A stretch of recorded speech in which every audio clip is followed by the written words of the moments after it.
नाज़रीन असां हणखण टीवी जी तरफ आयूं। हैदराबाद में जेका इलेक्शन पिया थियनि कारी मोरी मां जेको दोस्त भा उनके चइबो अब्दुल सत्तार सुमरो कामयाब थियो आहे।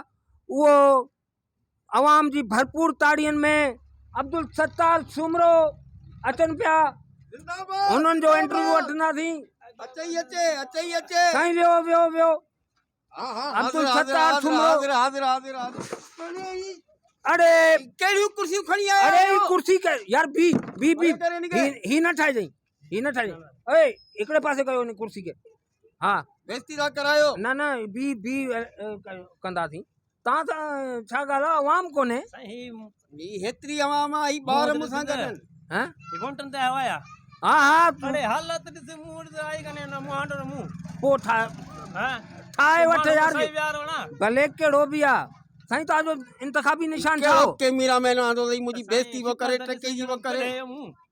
अरे तू ठा यार आऊं कदे जड़ो आया ना ना ना ता गडे जड़ा कोन आने बी 1 2 3 हां यो ता जो इंतखाबी निशान छा है? जूतो जूतो जिया साईं आयो भी जूते जे मुंह जड़ा इने करे शौक ना रखियो ता मा जूतो निशान। हां नंढे होंदे मोचड़ा भी ॾाढा खाधा मा। साईं यो कारी मोरी जे लाए ता छा कंदो? हैदराबाद यो कारी मोरी जे सुल्तान शाह कॉलोनी जे लाए ता छा कंदो? आऊं साईं चप्पे चप्पे से खड्डा खोटराए वरी नई साईं भराईंदो ना।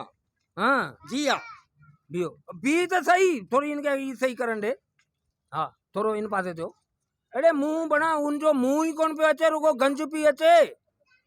शाबाश दई केड़ी वो वीडियो ठाई मुंह तो दिसे दे यार कने मुंह ने मुहांडो वोटन ते आया यार हटाए दे के बेयो को मानो मत करे यार के कैमरामैन के वठी आवी यो कटे छट जई ये सुठो कोने बेइज्जती वा करायो। पांजे हल्के मां कटियो हां थोड़ो इन पासे ये बटन ते बंद कयो बटन ते बी इंटरव्यू तो वठी बेइज्जती रो करी। अरे बाबा बटन बंद कर हां आयो ठायो यो छा मकसद ता जो इते लाइट कोने बिजली कोने गैस कोने यो ता छा कंदो? सजी लाइट कटराए नई सही लाइट हलाइंदो सा।